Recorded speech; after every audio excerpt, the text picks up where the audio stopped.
lot of this isn't going to make sense to you, and I'm sorry about that. I'm just going to start at the beginning, with the house.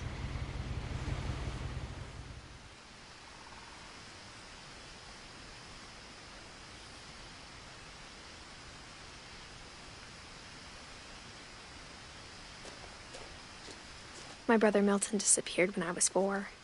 It was like the house just swallowed him up.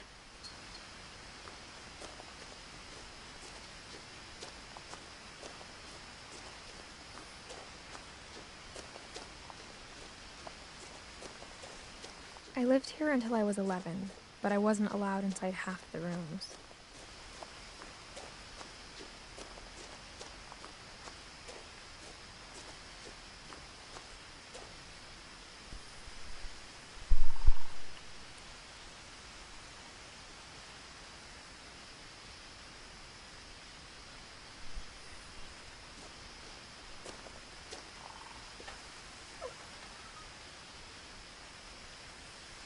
Inside the mailbox were bills from 7 years ago, marked urgent, open immediately.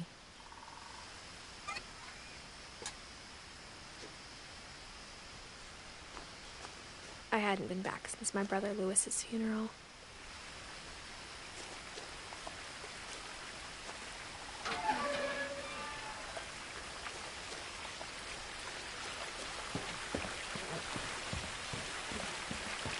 In her will, my mother left me a key, but didn't tell me what it unlocked. Maybe she thought I'd know, or she thought that the mystery would be enough to bring me back.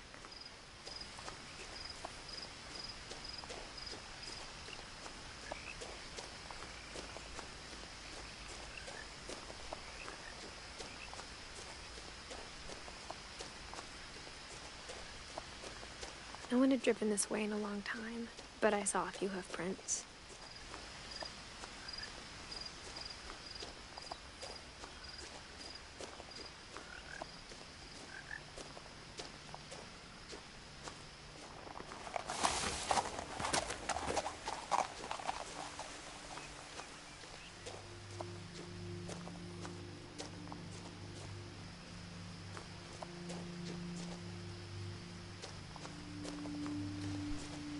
The truth is, even after I inherited the house, I never thought I'd come back to it. But now I had questions about my family that only the house knew the answers to.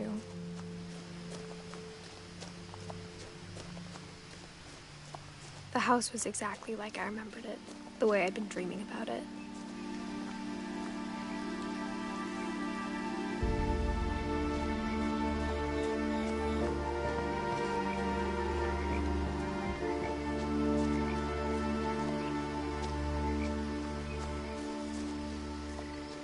As a child, the house made me uncomfortable in a way I couldn't put into words.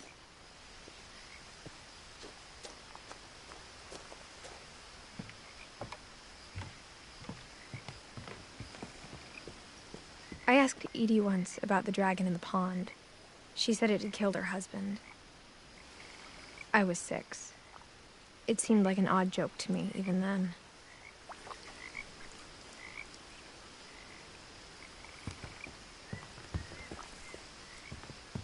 Now, as a 17-year-old, I knew exactly what those words were. I was afraid of the house.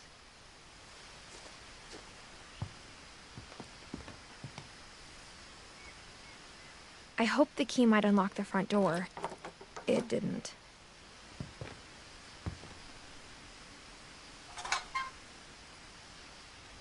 Looking in, I felt like the house itself had been waiting for me.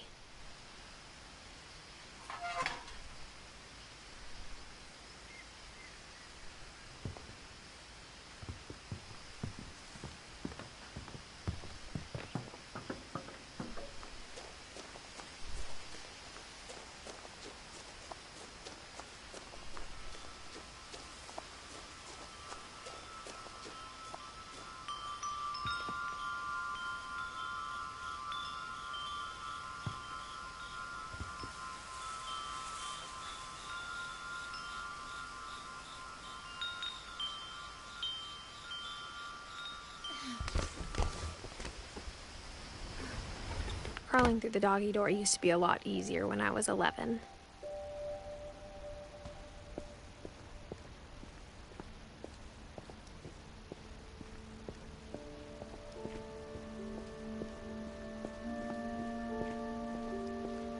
For the first time in years,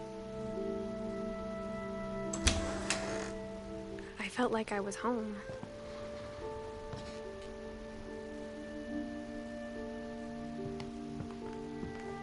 But instead of a family, there were just memories of one.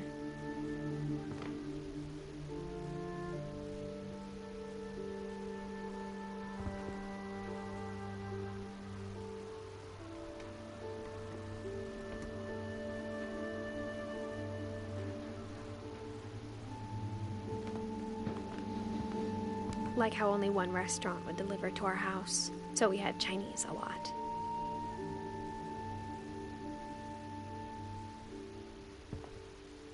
Or how after Louis started working at the cannery, we all got sick of eating salmon. Except our cat, Molly.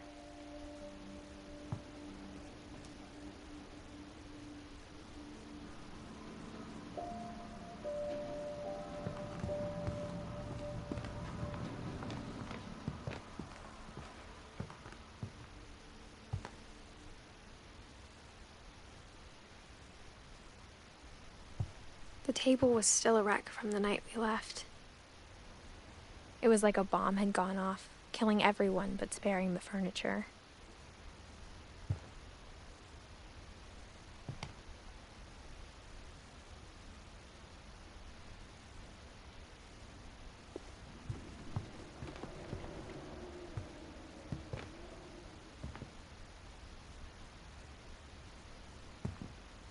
My mom was the only one of us who could imagine Great-Grandma Edie living in a nursing home.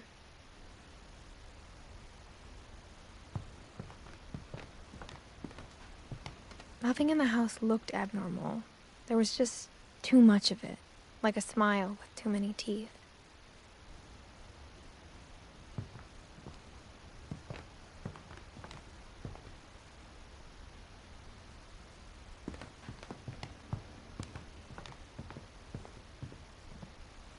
Mom always told me to stay out of the basement, so I wasn't too surprised when the key didn't fit.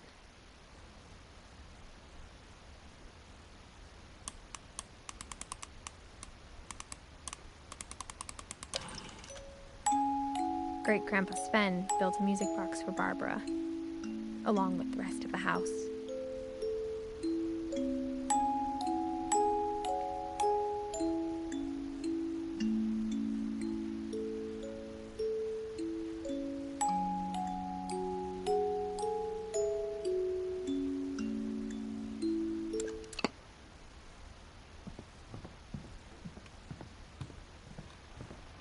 A lot of things got left behind in the whirlwind of that last night.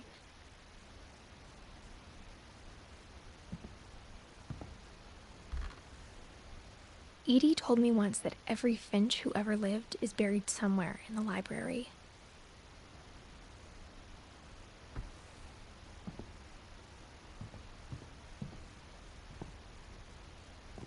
After Milton disappeared, Mom sealed up all the bedrooms. Then Edie retaliated and drilled peepholes.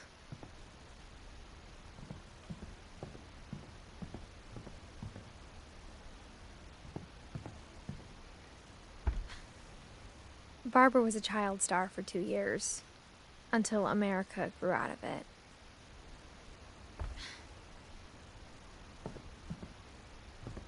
Edie's father, Odin, built the original house. Whenever people ask me about my family, the first thing they always want to know about is Barbara.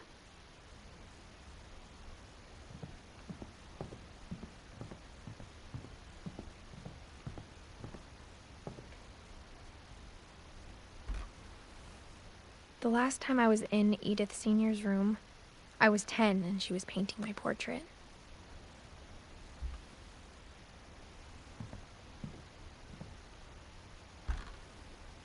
As a kid, I just assumed every house had peepholes and sealed rooms you weren't allowed inside of.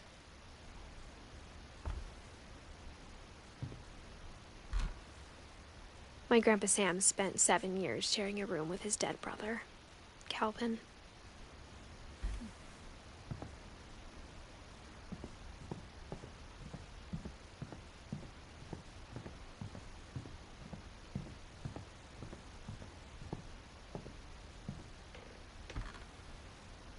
Molly always seemed like a girl I could imagine being friends with, if she hadn't died in 1947.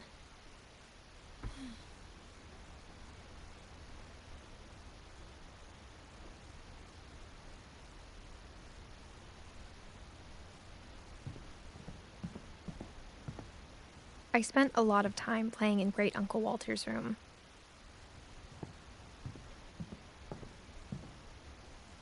I think my mom sometimes regretted not sealing it up.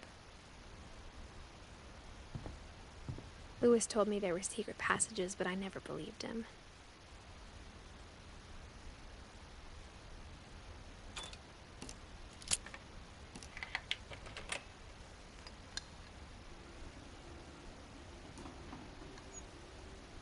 Turns out, my mom was really good at keeping secrets.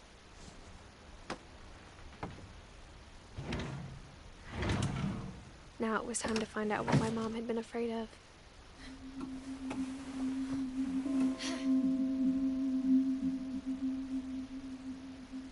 From the paintings on the wall, it was clear my brother Milton had been here before me. Reading this, maybe it sounds like I had a plan, but I had no idea what was behind that door.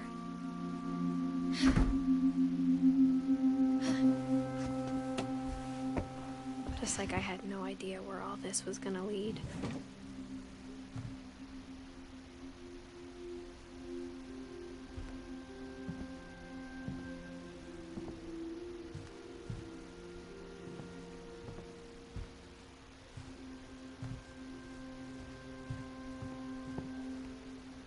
I grew up looking at Molly's room through the peephole.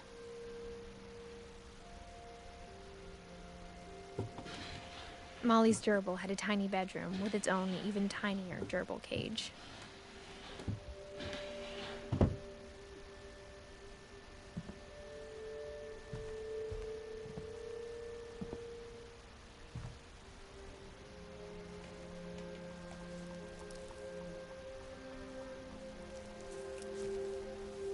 December 13th, 1947. Dear Diary, I'll be gone soon, but I wanted to tell somebody about what's gonna happen. It started when Mom sent me to bed without dinner. I woke up and I was starving, so I looked around for something to eat.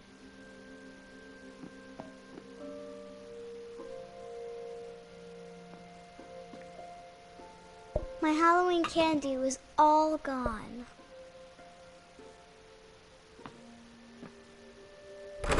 Mom, can I come out now?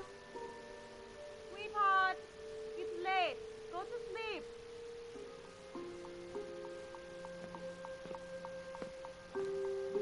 The gerbil food was dry, but I didn't mind it.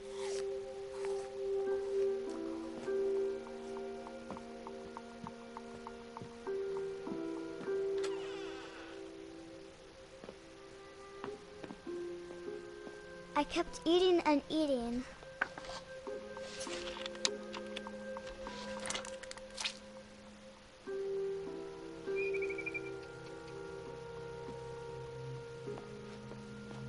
Then I heard chirping outside my window. I ate a lot of things that night.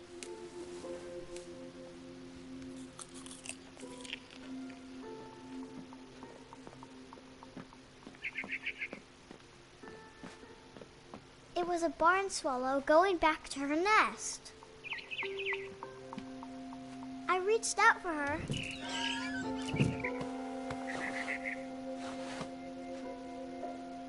And suddenly, I was a cat.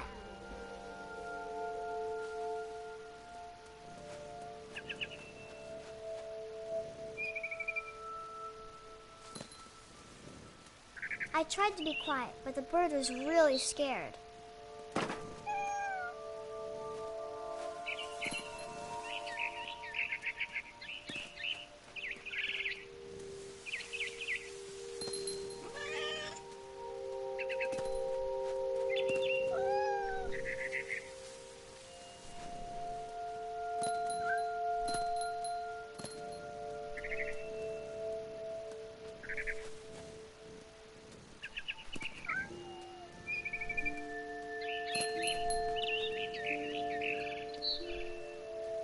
I jumped and I almost got her.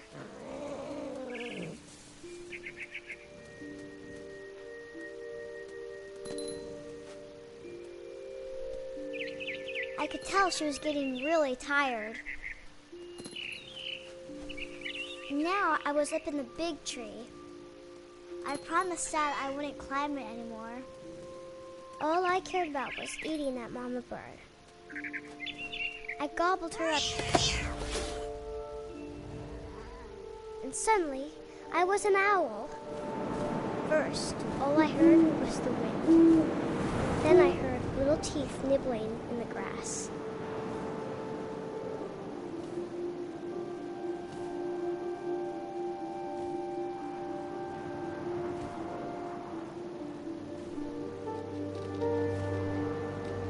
Rabbits.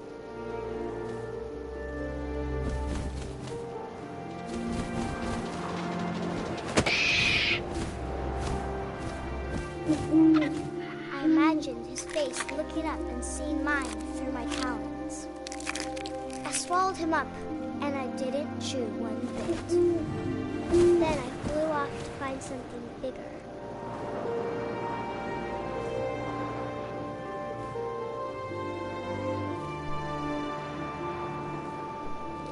A mama rabbit.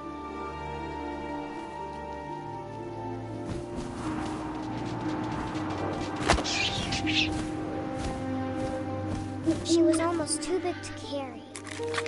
I started choking, but I couldn't stop eating. And suddenly, I was a shark.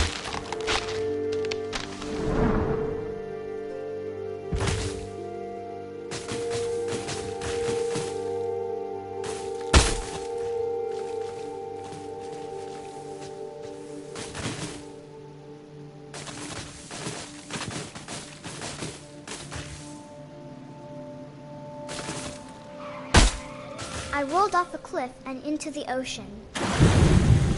Now, I was hungrier than ever.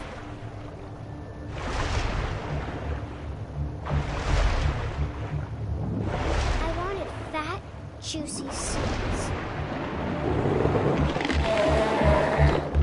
I tore off her flipper, and it tasted really good.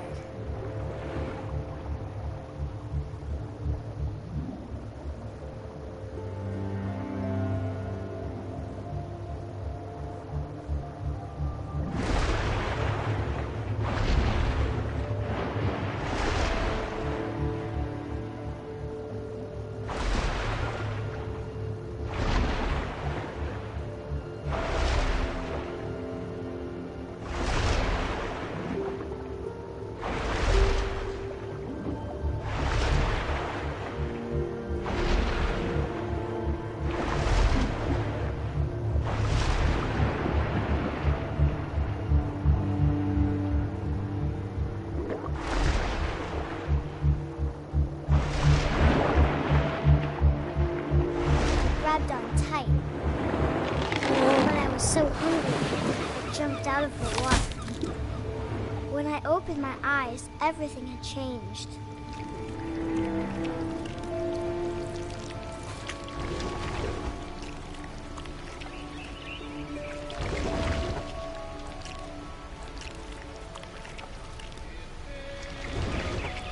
Now I was a monster, and I smelled people everywhere.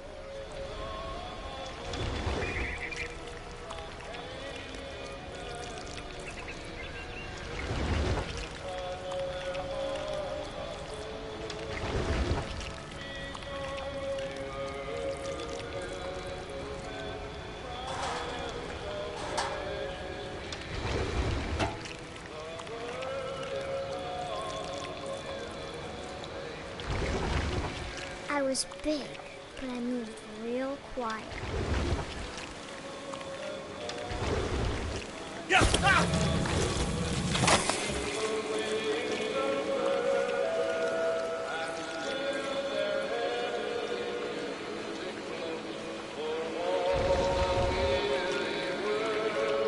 I wanted to stop, but also I didn't.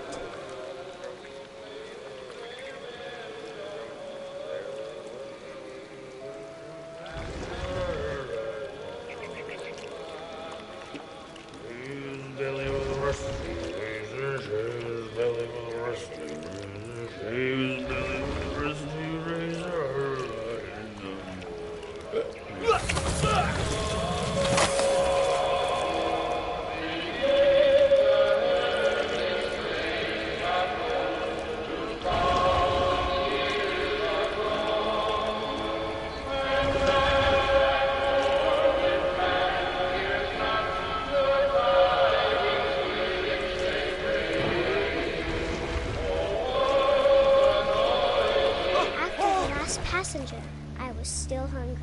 And across the water, I smelled something new. Something I had to have, so I swam towards it.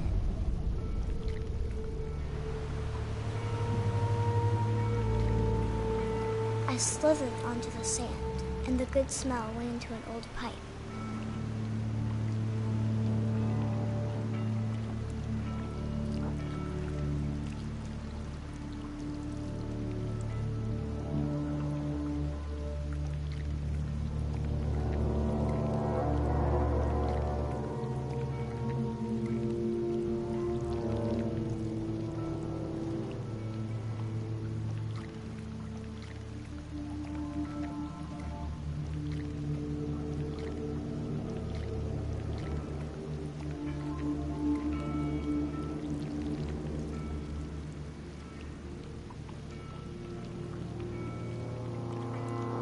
I got closer and closer.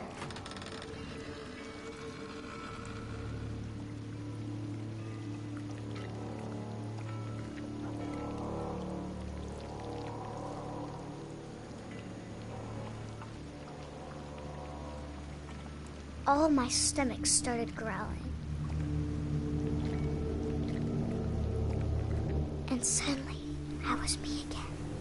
I held my breath for a long time, but I couldn't hear anything. I think it's waiting for me to fall asleep. But it's not going to wait much longer. It needs to be, and we both know I will be delicious.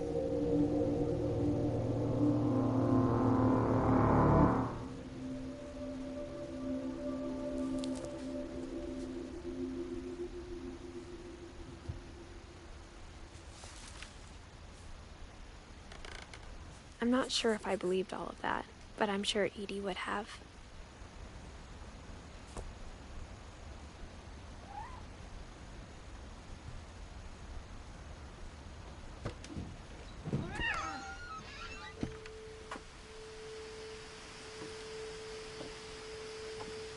This will be obvious later, but my mom never told me any of these stories.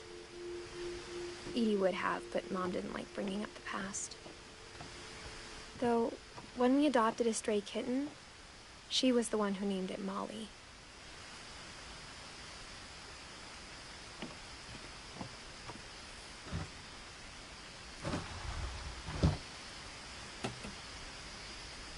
I spent a lot of time in Great-Grandma Edie's room. We got along, and it was a good place to hide from my mom.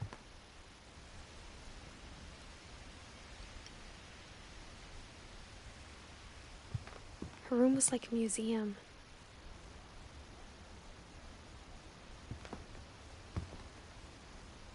Edie knit me a new pair of gloves every year, just in time to replace the old ones. Louis died a week before we left, but Edie had already started to memorialize him.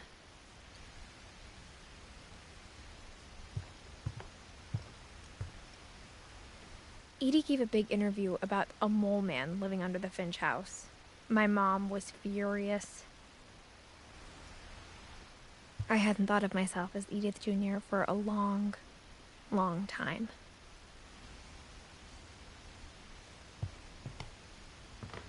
One summer, they evacuated the island, but Edie refused to go. For a few weeks, she was a celebrity. When Edie told people Sven was killed by a dragon, she could also have said he was building a dragon-shaped slide that collapsed. She could have, but she didn't.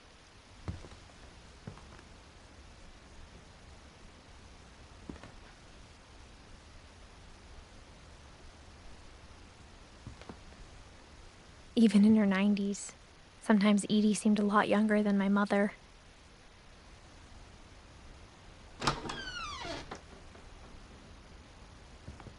The only trace Grandpa Sam's first wife, Kay, left on the house was the pink bathroom.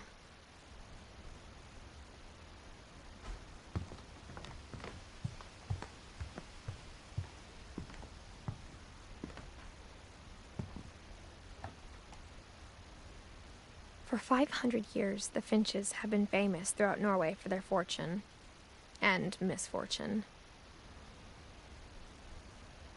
Odin Finch buries the latest victims of the family curse, his wife Ingeborg and their newborn son, Johann. On January 7th, 1937, he set sail with his family and his house, hoping to leave the curse behind. But 40-foot waves off the coast of Washington send the house and Odin to the bottom of the sea. Odin's daughter Edie, with husband Sven and baby Molly, step ashore on their new home, Orcas Island. Odin Finch is the first to be buried in the new family cemetery. His daughter Edie is already dreaming of a new Finch house.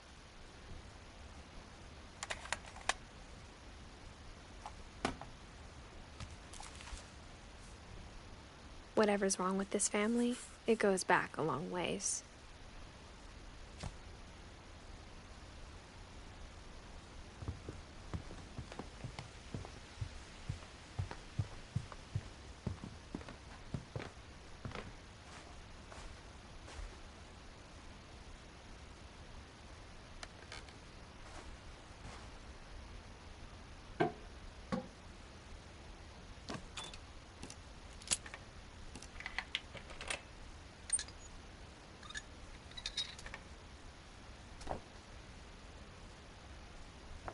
There's a secret in this bathroom.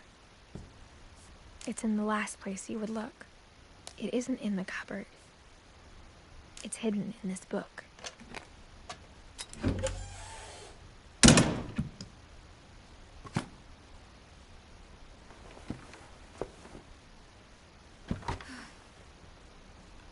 Sven gave Sam an old camera he'd refurbished.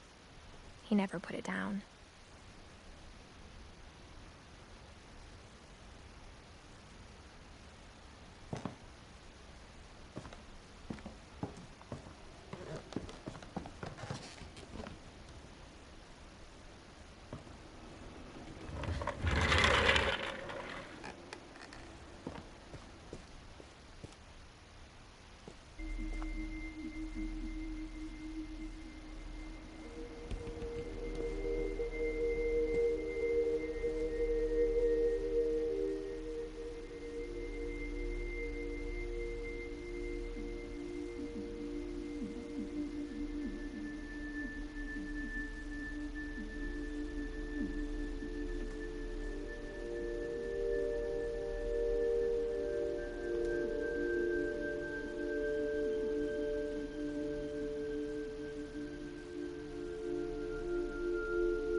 I knew Grandpa Sam had a twin.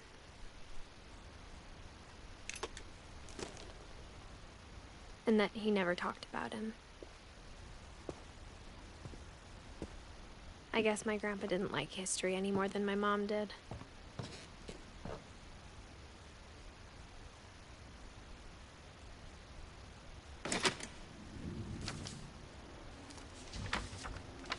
How I Want to Remember My Brother by Sam Finch. The thing I remember is that when he made up his mind, that was it.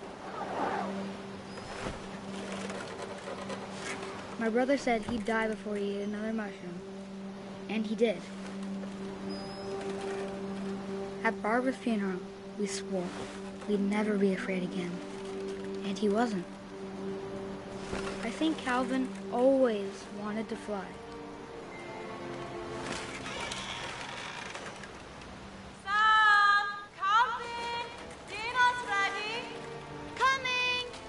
But that day, he finally made up his mind to do it. I told him going around was impossible. Maybe if I hadn't said that. Calvin, I'm not going to tell you again. Maybe if the wind hadn't picked up. Then maybe he'd still be here. But I doubt it. I think he'd already made up his mind. That's what I want to remember about my brother.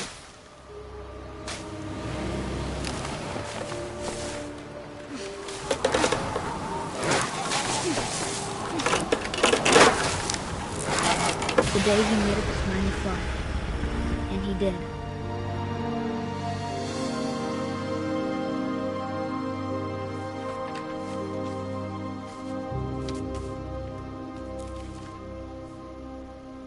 Calvin's story felt strangely familiar.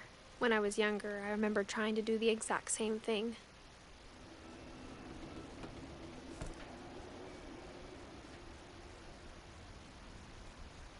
After the funeral, Edie roped off Calvin's half of the room.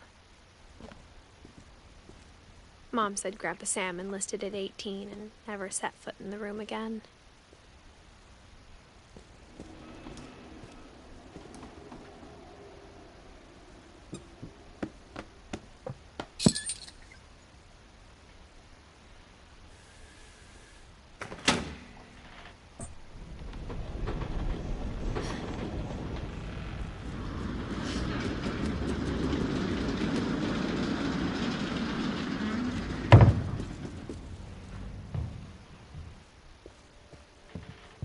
The passages were a pretty tight fit. They'd obviously been built for smaller hands and bellies.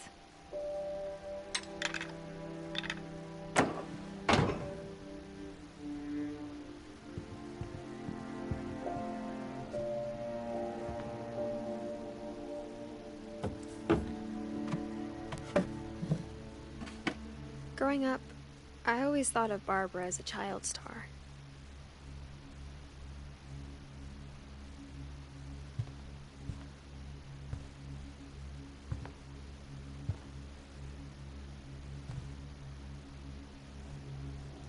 I never thought about how hard it must have been for her afterwards.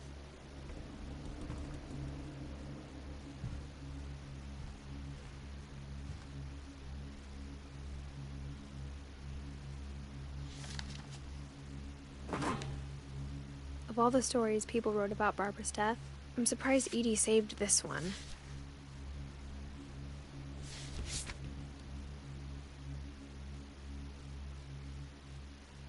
Old Jack here with another ghastly tale inspired by America's most unfortunate family. I'm calling it The Surprise Ending of Barbara Finch. As a child star, Barbara was famous for her scream. Now at 16, she was all washed up. A has-been.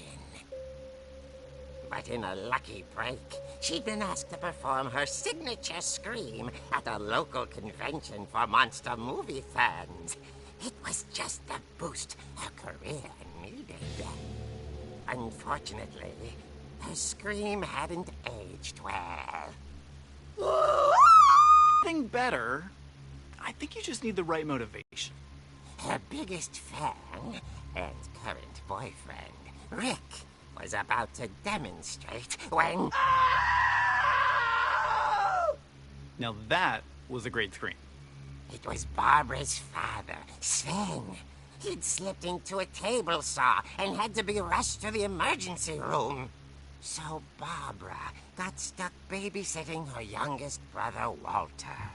Her convention comeback was cancelled. Okay, I'm hearing frustration, but I'm not hearing terror. What if I tried... A gang of hoodlums in Halloween masks have been terrorizing Orcas Island tonight. Police are urging residents to... That came from the basement. You're right! Also, I loved your delivery on that. Why is your basement door locked? Because my dad likes making puzzles and secret passages. There's a key hidden in the music box. The secret is to keep winding and winding until finally the key pops out. Thanks, babe. I'll be back in a sec. 20 minutes later, Rick hadn't returned. So Barbara went to look for him, right on cue. She reached for the music box.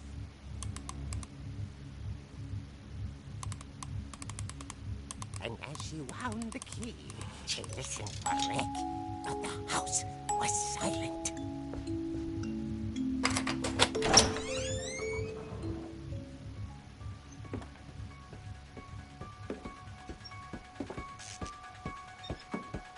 She found Rick's crutch and imagined the worst.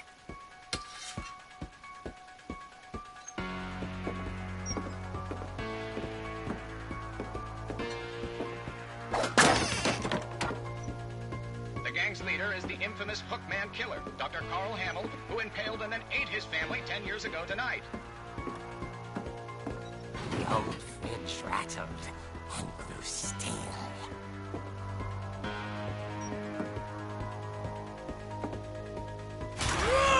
Oh dear!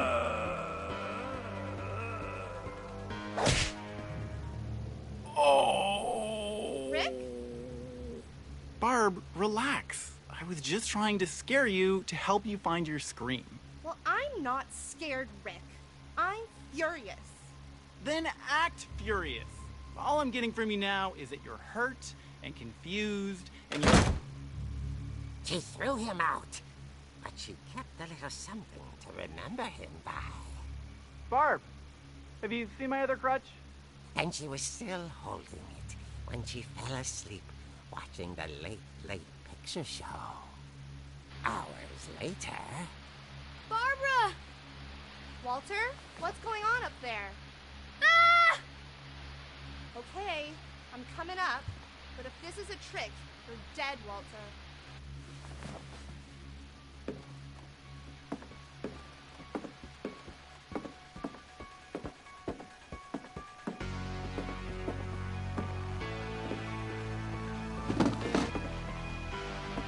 Walter had vanished, but his bedside radio was still on. Orcas Island police describe the man as 6 feet tall, with a steel hook for a hand. Residents are urged to lock all doors and windows and notify the police of any suspicious activity. Barbara turned, saw the hook man, and was speechless.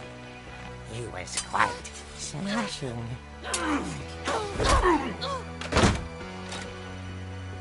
And he was. He couldn't get enough of Barbara. Okay, Barbara, there's gotta be another way out of here.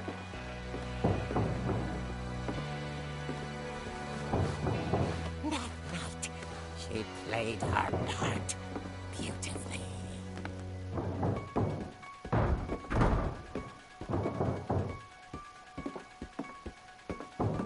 Molly's door hadn't been opened in years. The hinges grow.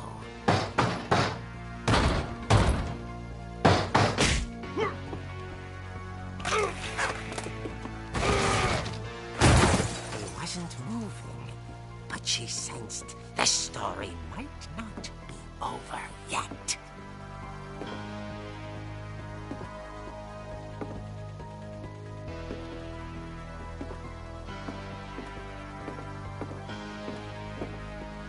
The hookman had vanished. She listened for his breathing, but all she heard was...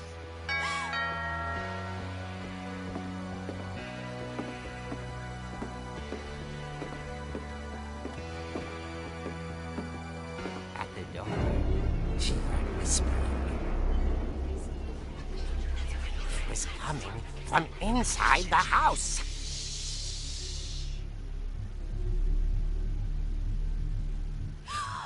Oh dear.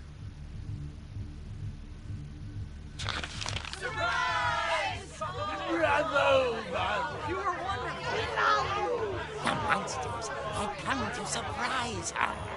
For Barbara, it was a dream come true. Then she saw what kind of monsters they were, and she realized what was about to happen. She was going to be famous. And with her final breath, Barbara Finch gave the performance of her life.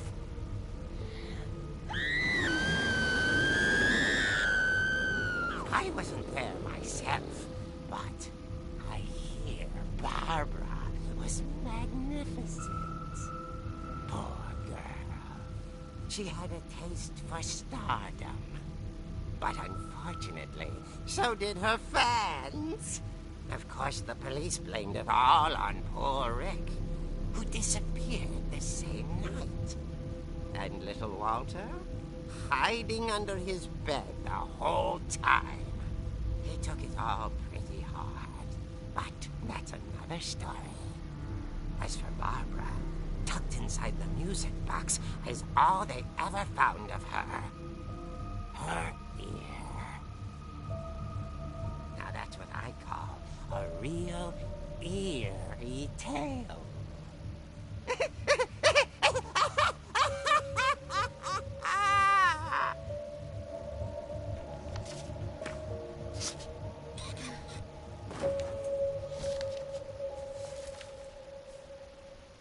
Edie told me all Barbara wanted was to be remembered, as absurd as that comic was. Maybe what Edie saw was a happy ending.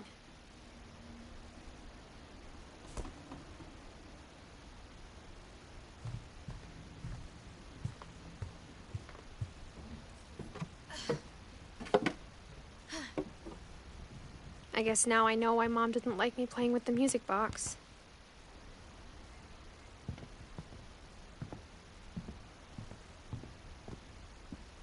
Mom must have locked the third floor stairs on the night we left.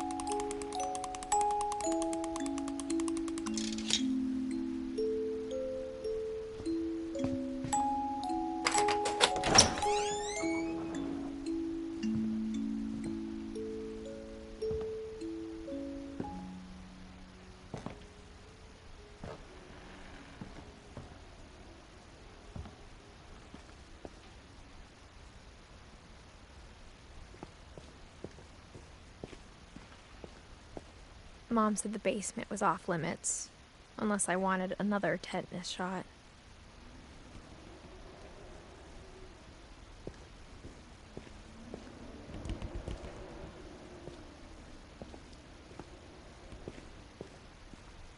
I saw Edie sneak down to the basement once, carrying packages. I thought maybe she was hiding presents.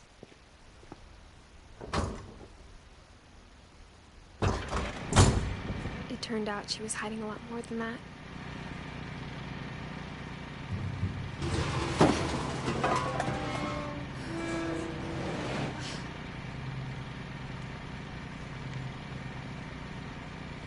I remember asking Mom once about where Walter had gone.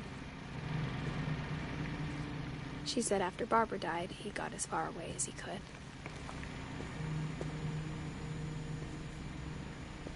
If there's a pattern in all these stories,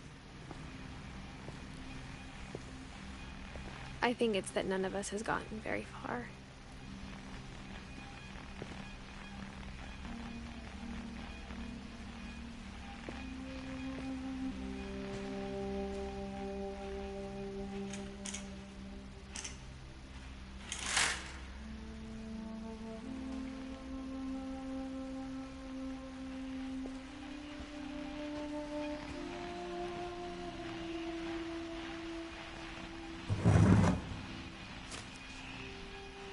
Goodbye, everyone. I can't believe I've been down here for 30 years. On that first day, after the shaking started, I didn't think I'd survive a week.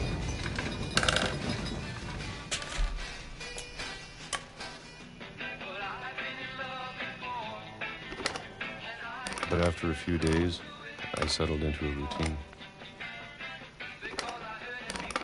That's what kept me sane.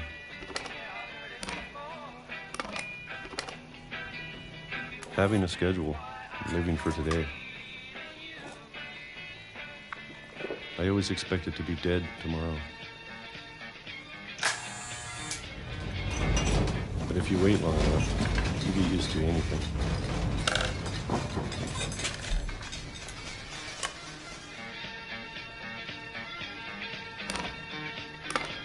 Even a monster on the other side of the door starts to feel normal.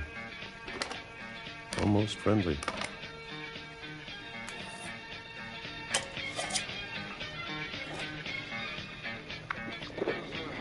And then one day, everything just stopped. Whatever that thing was, it was gone. Maybe it got tired of waiting. Or maybe I just got tired of being afraid. Jeg har ikke haft den her på i sin stykke tid. It's been a week now, the longest in 30 years. Okay. I'm done waiting. I have to leave. Well, I still can.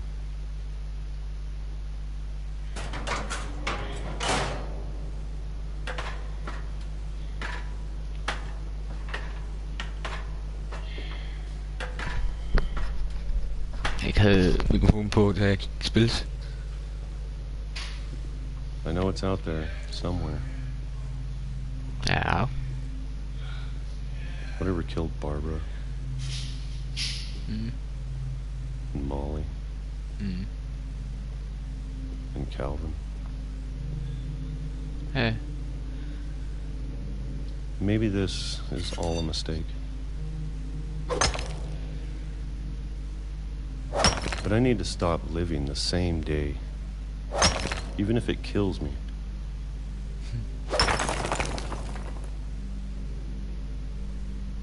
Whatever's out there, I want you to know I'm ready for it.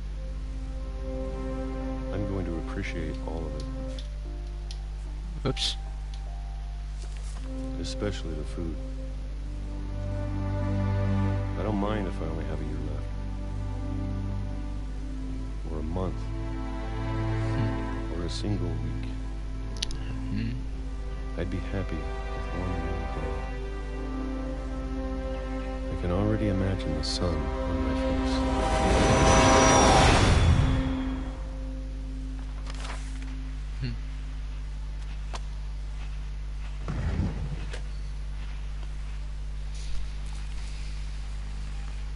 Walter died when I was 6. I can't believe my mom never told me he was down here.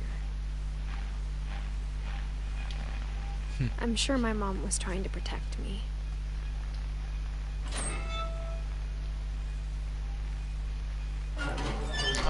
Så that's it.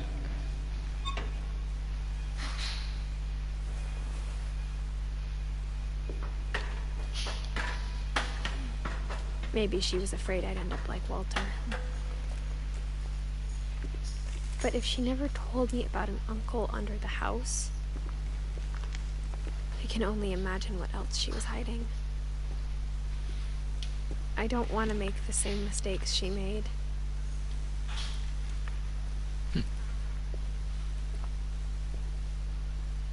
Trying to bury something that's still alive.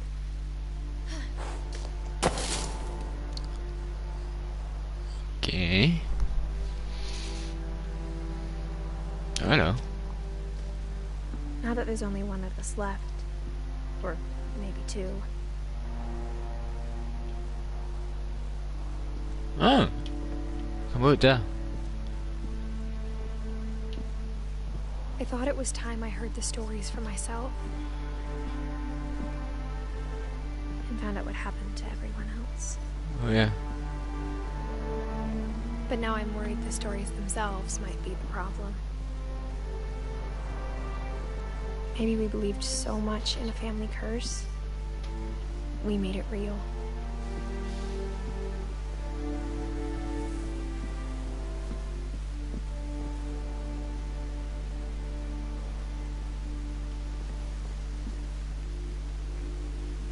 I don't know if I should even be writing this.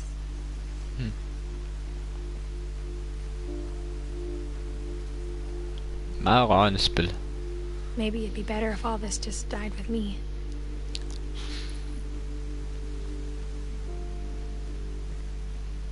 But I thought you should know about your family.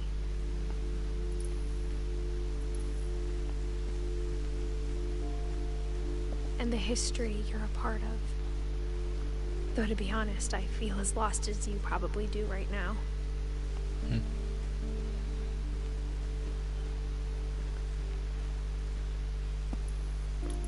I think the people in these stories believed them, for what that's worth. Well, det er nok derfor.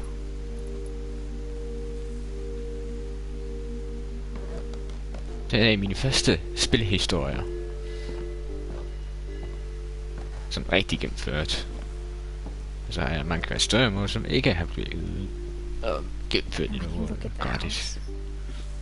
That history of imagination and stubbornness and madness. Any of it seems possible.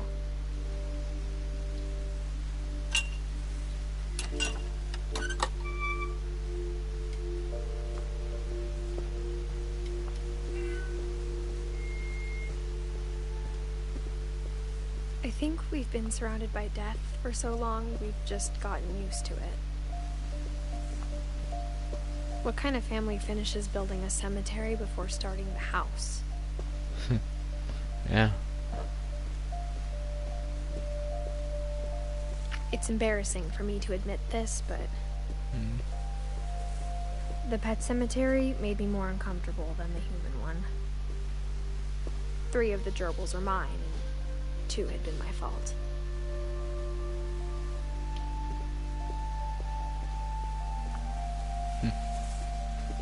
Sven built the house, but it was Edie who designed the cemetery. I'm sure Odin's monument had been Edie's idea. My mom was always trying to move on, but for Edie, the past never went away.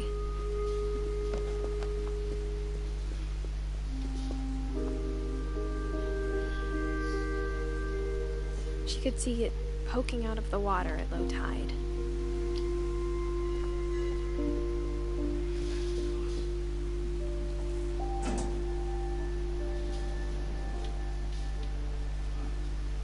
Edie said she dreamed about the old house every night.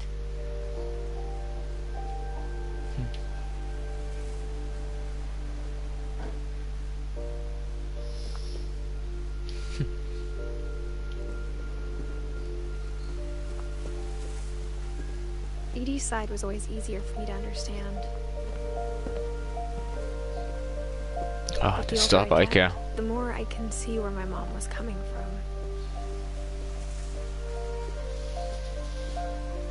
She lost 2 of her brothers, just like I did. I get why she tried so hard to protect us. There's so many things I wish I could ask my mom now. Part of me thinks this is what she wanted all along. For me to come back someday. and find everything out for myself.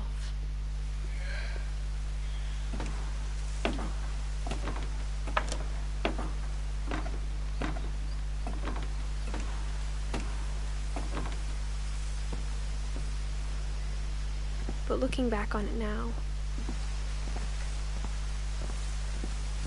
if she told me there was going to be so much climbing, I never would have come when I was 22 weeks pregnant.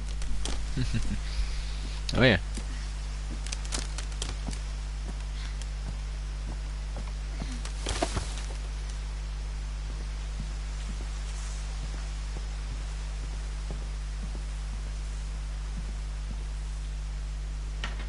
I never met Grandpa Sam, but I think he and my mom had a lot in common.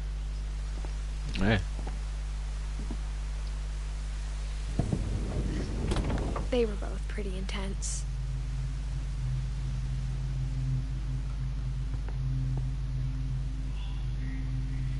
Sam spent his life shooting photos, but Mom said he got nervous being in front of the camera. I guess we're all afraid of something. Instead of hiding from death, Sam seemed to go out of his way to meet it.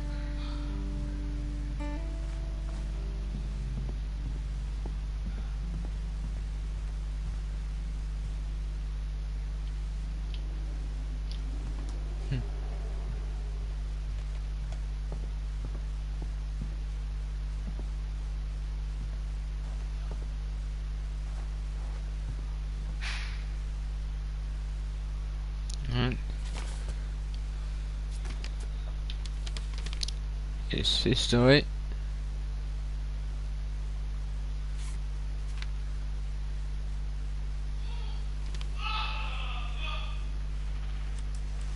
Dawn, I promise, you'll never forget this weekend. Yes, sir. These memories are gonna last a lifetime. Hmm? What? Mega? Perfect. It's gonna rain the whole weekend, isn't it? I will never forget this weekend, Dad. That's the spirit. Smile, Dawn. Okay, got it. I'm gonna take some pictures, okay? Just be careful. That camera's older than you are.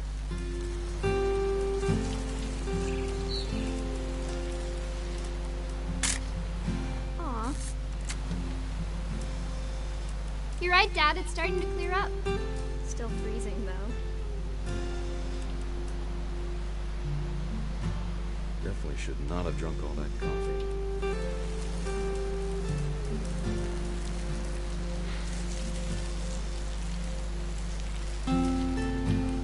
Nothing quite like being outside.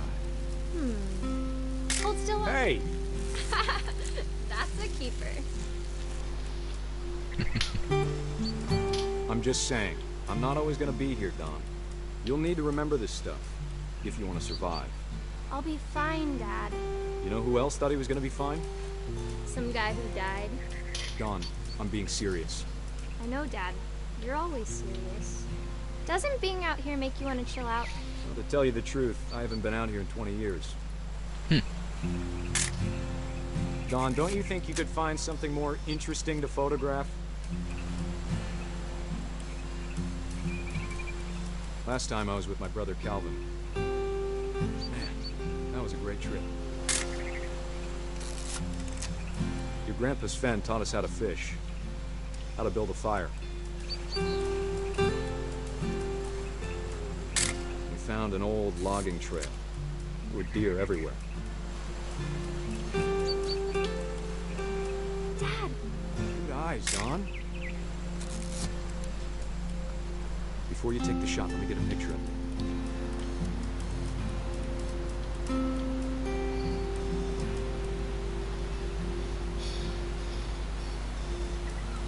Dad, I... Just breathe. Turn off your imagination. Focus on your target.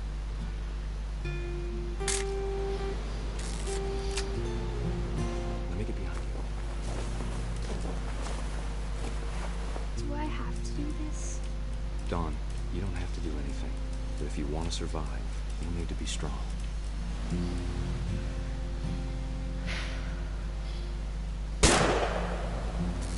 Great shot, Don.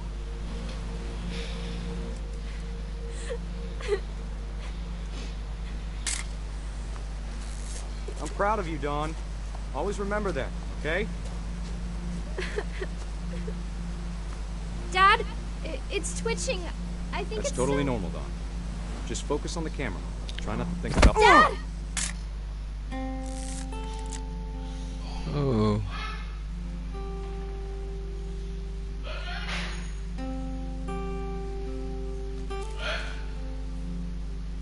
Of all these stories, that's the one I wish most that my mom had told me. Yeah. Shh.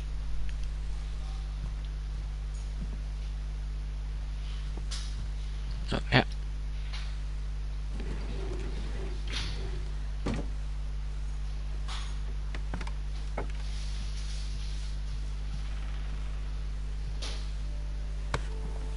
After Sam died, my mom and Edie got really close. They'd both lost a lot.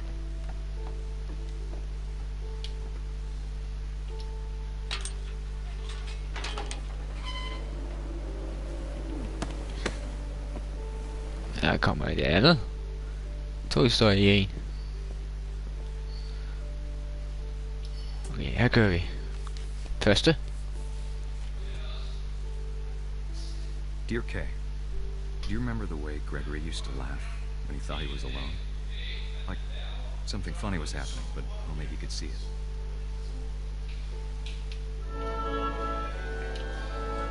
Boing. I think he saw things the rest of us don't. Boing. Boing.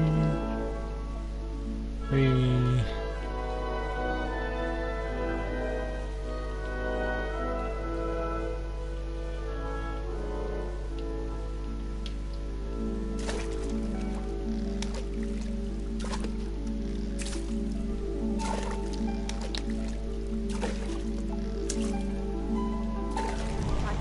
Gregory, it's time to... Hold on, sweetie. Hello? Sam, I told you I don't want to talk right now. I wonder what he saw. What his world was like.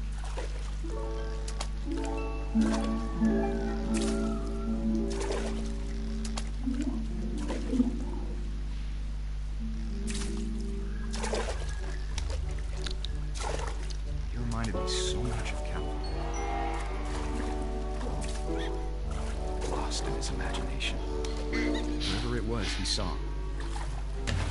It sure made him happy.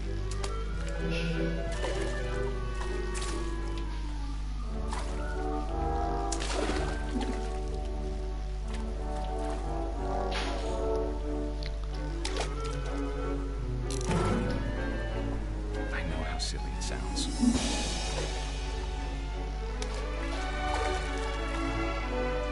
But I worried about a baby being too happy.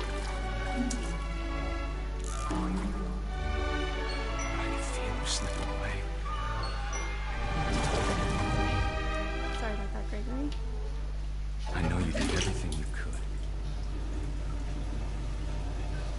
Maybe if I hadn't called that night. Damn it. I don't want Gregory to hear this. I wish he could have told us about the world he saw.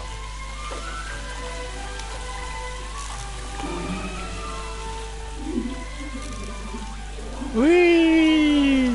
There's so much I don't understand about Gregory,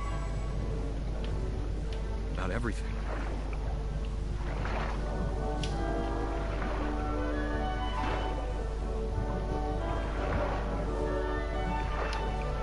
But I know what happened wasn't your fault.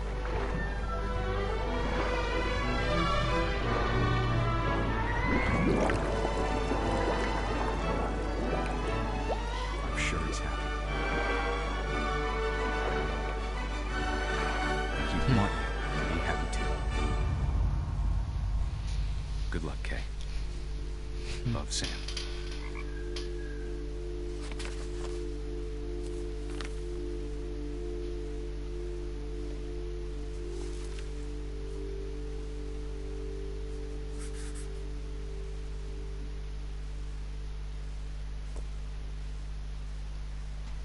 ikke så meget at sige.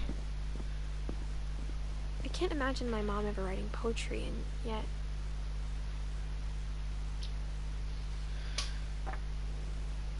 A poem for Gus, who always said the wedding was a bad idea. Oh, loading screen. Our father never hit us kids, at least not very hard, before the day my brother said with teenage disregard that he'd be dead before he'd see a wedding in our yard.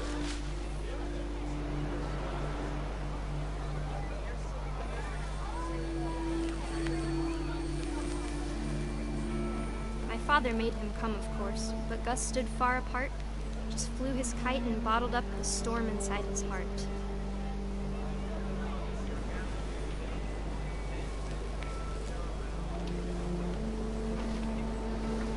I tried to talk him out of it, but though he'd never met her, we don't need a stepmom, were the words that I now wrote. pronounce you husband and wife. You may kiss the bride.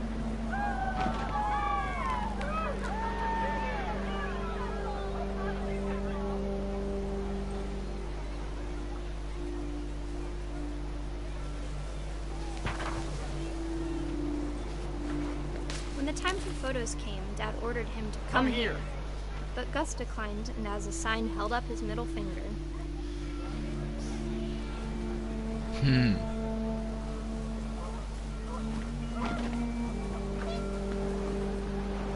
wind picked up, and panicked geese appeared and quickly went. But all the humans did that day was go inside the tent.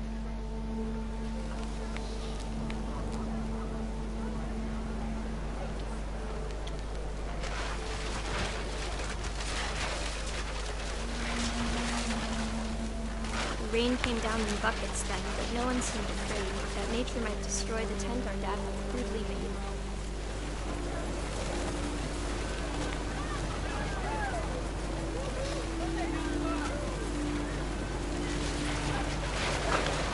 But all my father said to this was, make the music louder.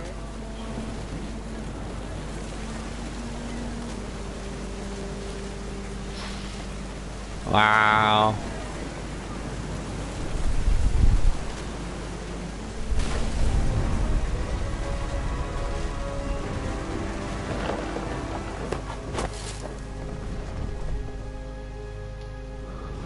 I wish that I could truly say I thought about you on that day. Out there on the beach alone, just you, the wind, the sea, and foam. But I didn't. Until we found you.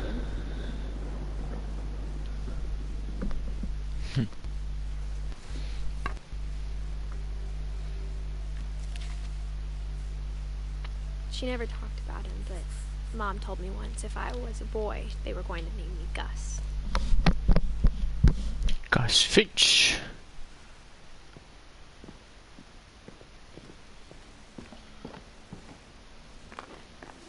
My mom moved up to the loft after her brothers died. At the time, it was as far away as she could get. Oh, loading screen.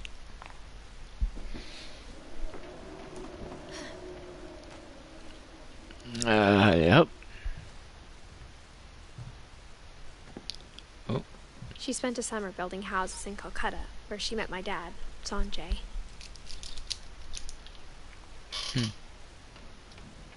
My mom moved to India a week after graduation and got a job teaching English. Louis was born a year later.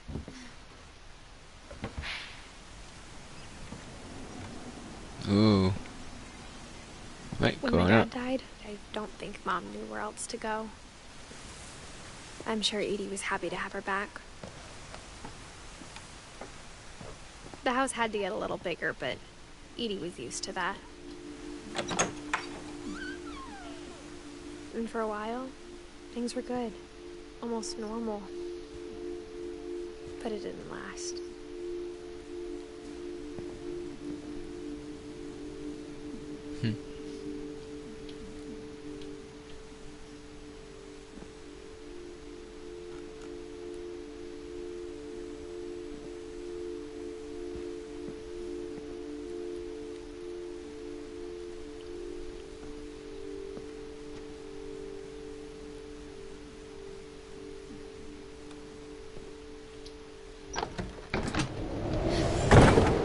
beginning of the end was Milton's 10th birthday, when Edie gave him a castle.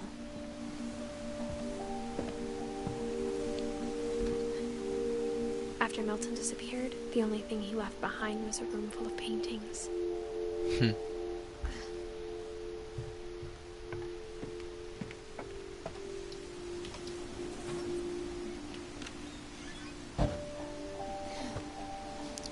Her kommer det lidt gode.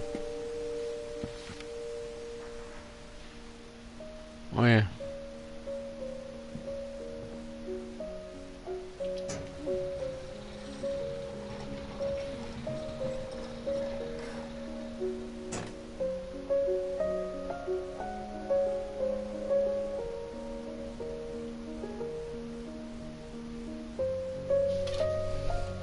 Oh, hold on.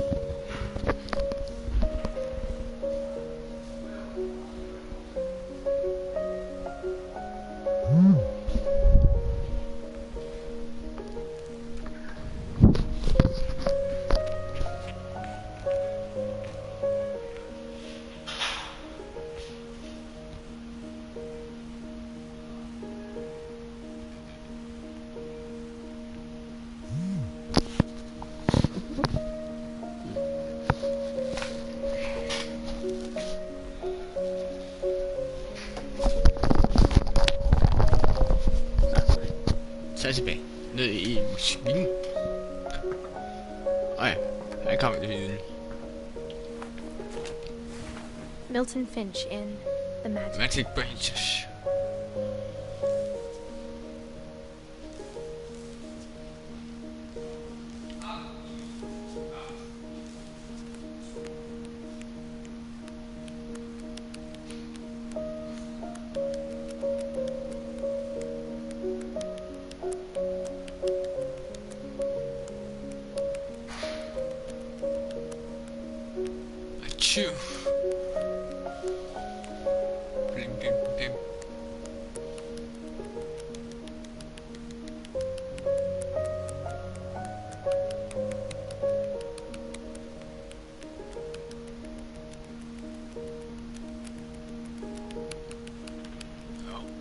Doppelflip.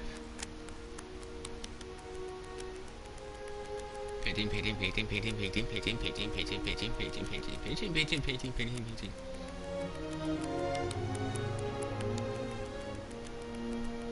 And a donut.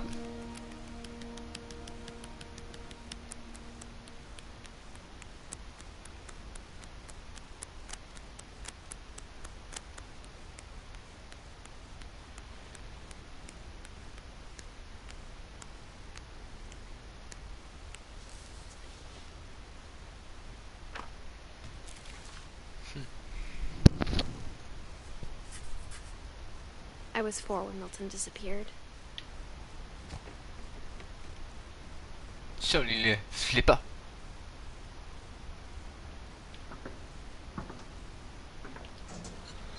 Mom spent months searching for my brother.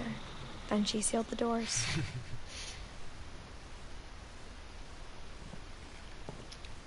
Whatever Milton had found in the house, Mom didn't want it getting out.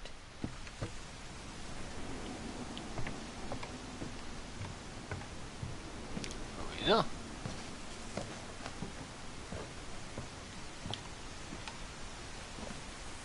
Mom definitely blamed Edie, but I think Lewis blamed himself.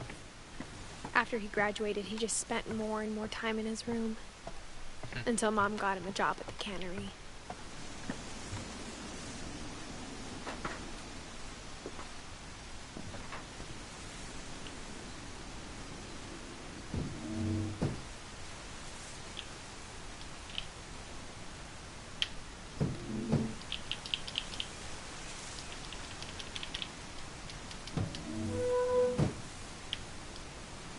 Come on.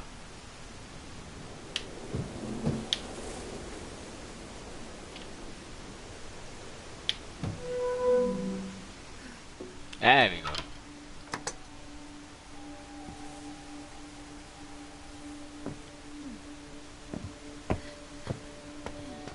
Lewis's room smelled very, very familiar. That part of him lived on.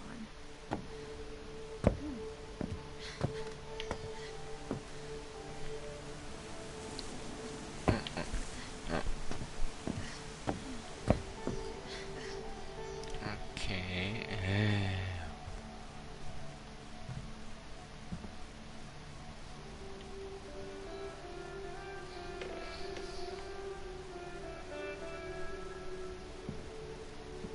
Lewis and I spent a lot of time playing games together, but he was surprisingly bad at them. He died a lot.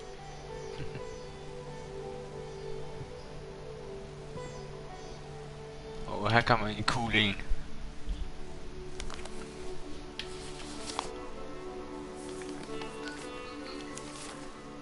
Dear Mrs. Finch, as Lewis's psychiatrist, I can understand your desire for an explanation. As I see it, the trouble began in January, shortly after we convinced your son to seek treatment for substance abuse. Newly sober, I believe Lewis first noticed the monotony of his daily life.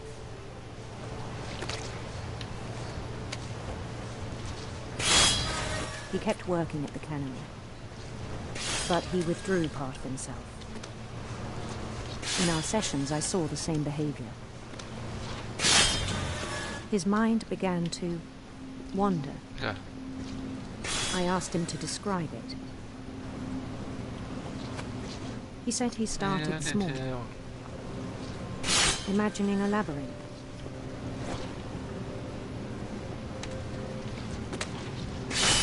He'd feel his way about.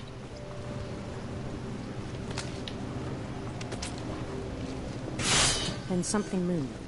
Bats. And toads.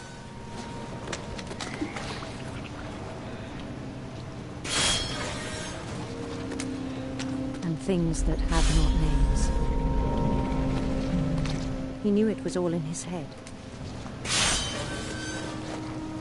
But he took it very seriously. I had hoped he'd find himself.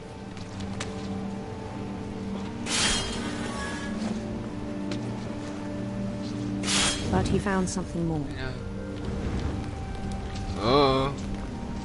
I worried about him then. Daydreaming at the cannery. I spoke with his boss. But he said Lewis had become a model employee. Methodical, tireless, focused. Like a whole new Lewis. So I let him go on.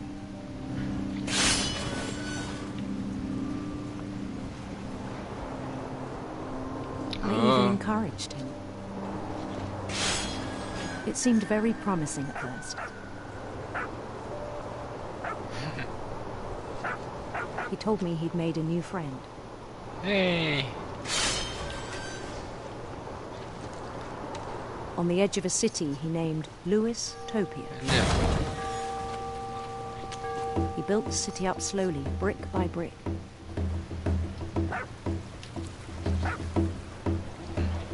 Then he made musicians.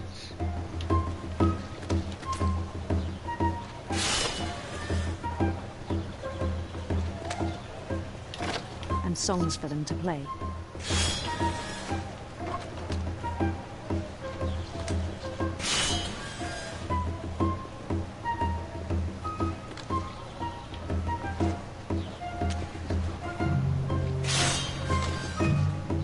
Talked about starting a band. And he was always humming something. Every day his imagination grew stronger.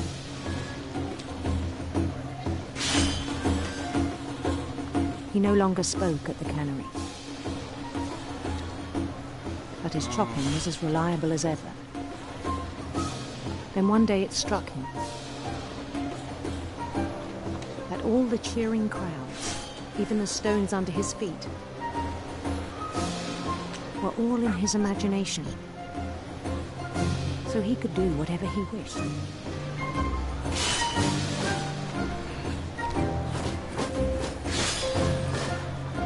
he held an election for mayor.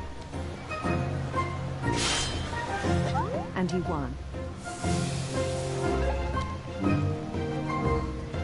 They begged him to stay, but his mind was already wandering.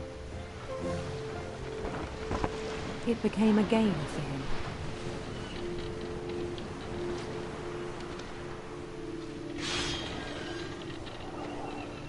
He'd conquer a city, then immediately push on. New Louisville.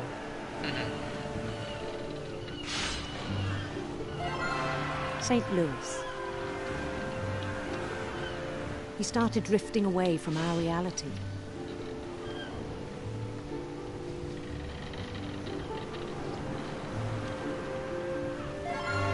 Minneapolis. Until one day he forgot to go home from the cannery. Even as his mother pleaded with him, part of Louis kept sailing on.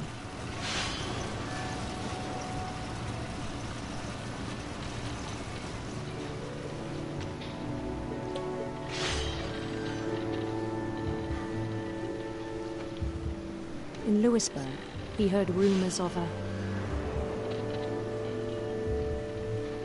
Go this way. Beautiful prince.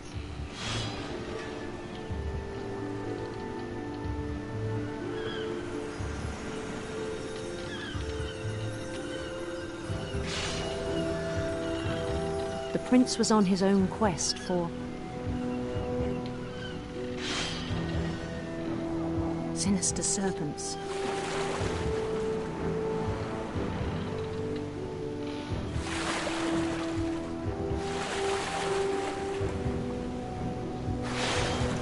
He followed the sound of his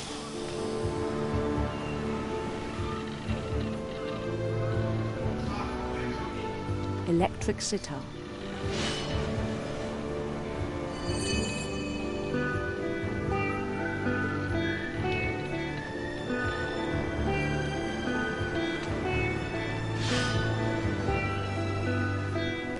His chase led him to a golden palace east of the sun and west of the moon.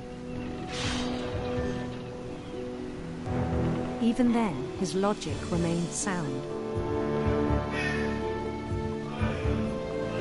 He knew the world was all in his imagination.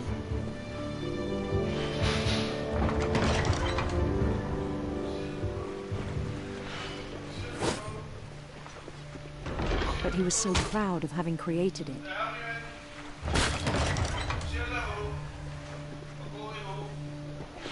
In his own eyes, he'd become something greater than a king.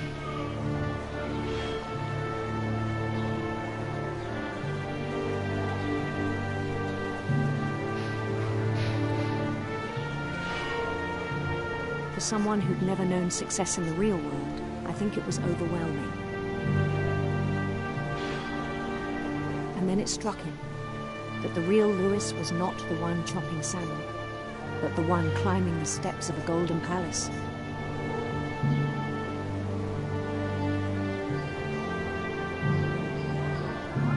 My imagination is as real as my body, he told me. It was hard to argue with him. Ito, small door.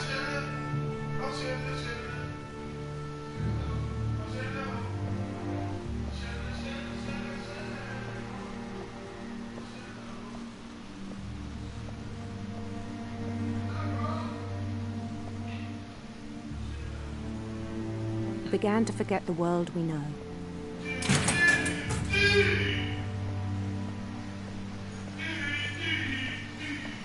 I think it pained him to remember Louis, the cannery worker.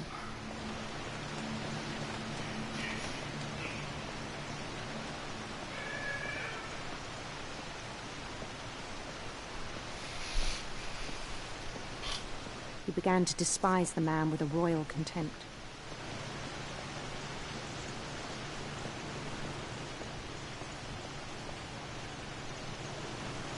I still thought I could save him.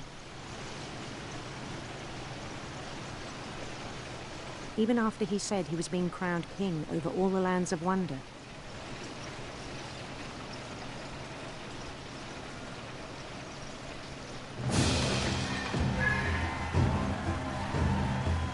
palace would be packed with his companions.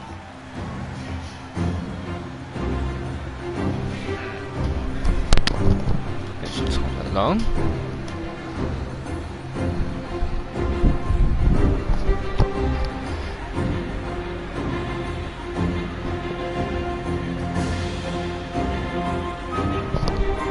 Including the wise Calico who had insisted on advising.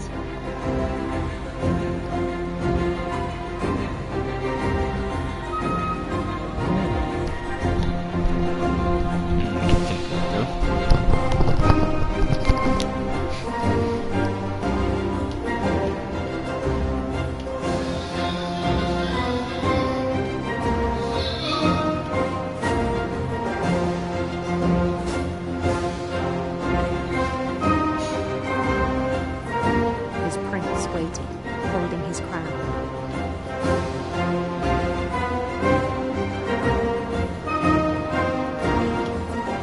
There was only one thing left to do.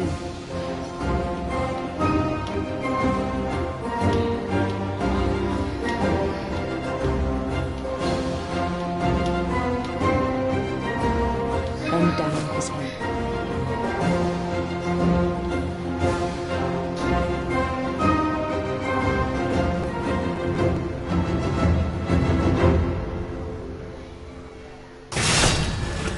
I think you know. Mrs. Finch, your son was a kind man who will be missed by all of us who knew him.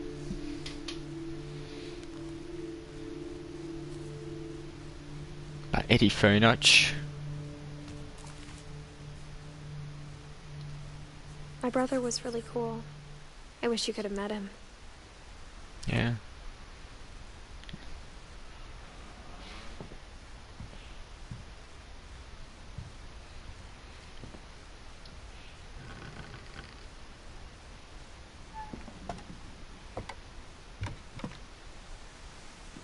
On the way back from Lewis's funeral, my mom told me to start packing.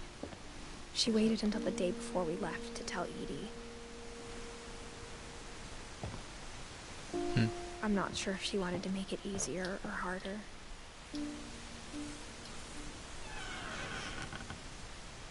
I wish we'd stayed.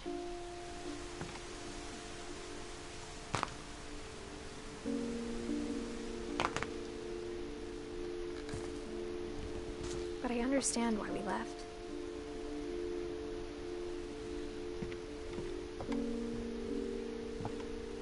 My mom ended up leaving everything behind.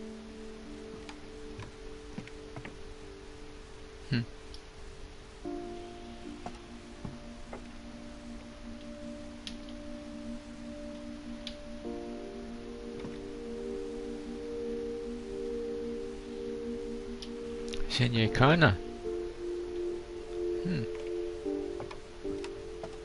What happened that night had been coming for a long time. Maybe it should have come sooner.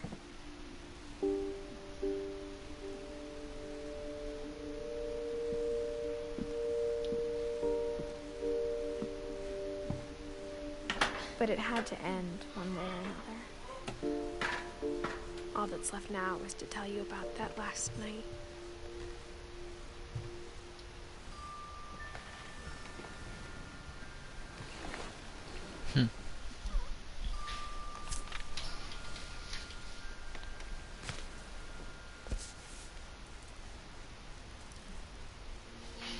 That whole last day, Edie just watched us pack and didn't say a word.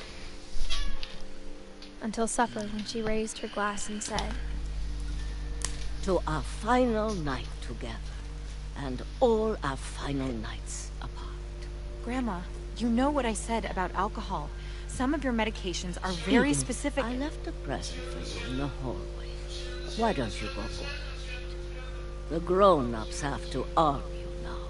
I'm sorry, you're right. We're all leaving tomorrow. Let's just enjoy our last... I'm not leaving. Edith, you're excused.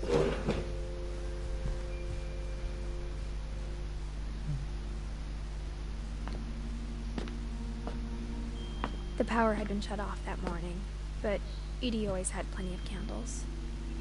When my mom sealed the library, I don't think she knew about the other entrance. or that Edie had a key to it.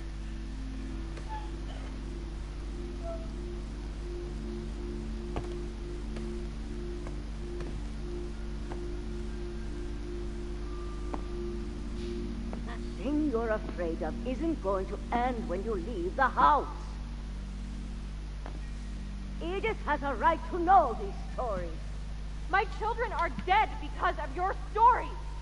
I think it's best if Edith and I leave tonight.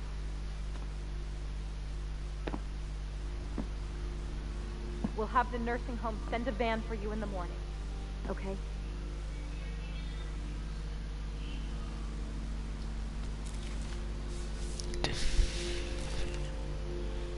Stay of defense. Edith Finch. Dear Edith, there's so many stories I wish I could tell you, but there's only time for one. This is about what happened on the night you were born. That night, the tide went way, way out. It was the first and last time I ever saw the old house aground. There'd been an earthquake out in the middle of the ocean. They called it the lowest tide in 1,000 years. God, it smelled awful. No, I've seen that house every day of my life.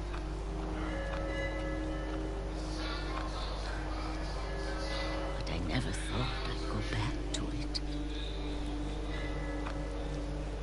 When the fog rolled in, I lost my way.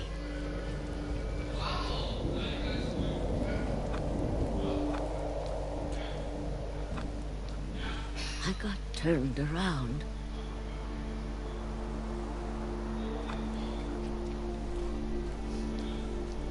I started seeing things.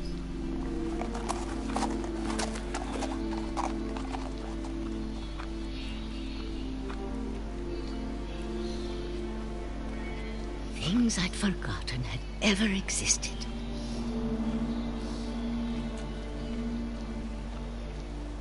But when I saw them, they felt like old friends.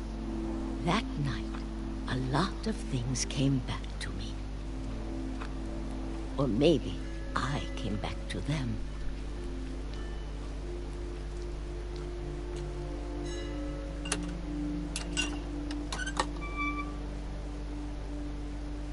Things I can't explain, but that I need you to try and... Edith, what are you doing in here?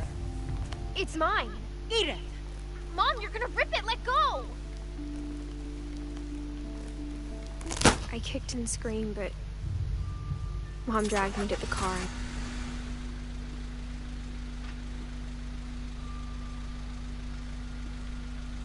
I never saw Great-Grandma Edie again.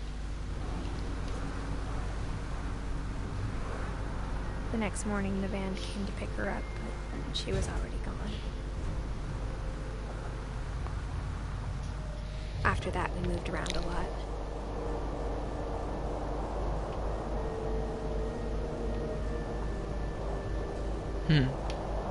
We both tried to make the best of it.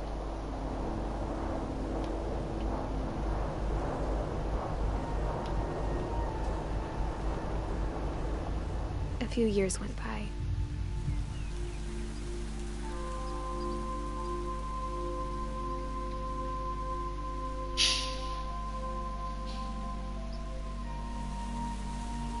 My mom didn't like to talk about it. But she started getting sick a lot. The rest happened pretty quickly. She got better for a while, and then she didn't.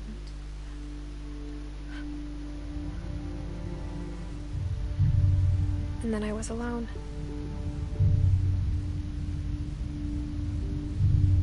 The last Finch left alive. Not alive.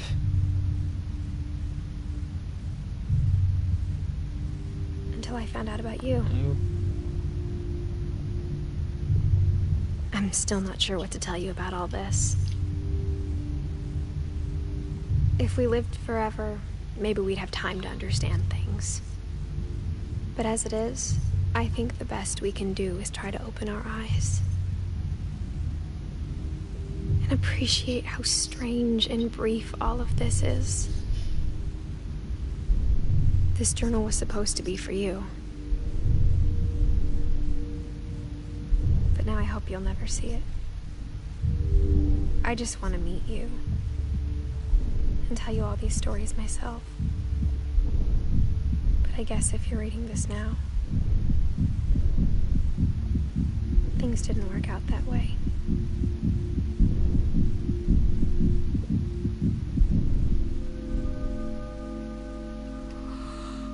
This is where your story begins. I'm sorry I won't be there to see it. It's a lot to ask, but I don't want you to be sad that I'm gone.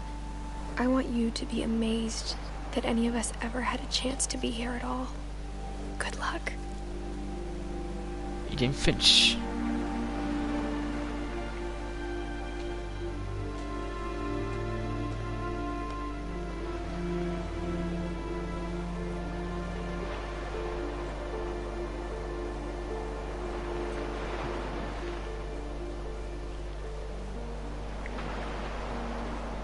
Det var A Story by Gretchen Shadow for Studios.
Yay! Trophy achieved.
2012 til 2017 er det FN's team.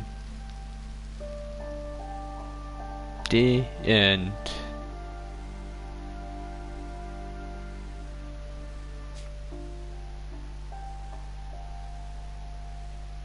okay.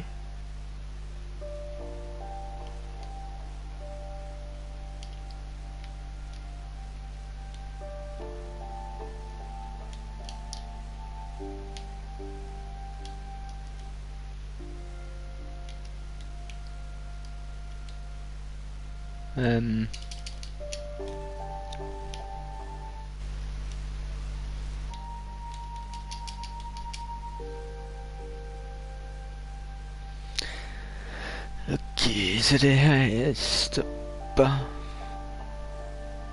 med live streaming.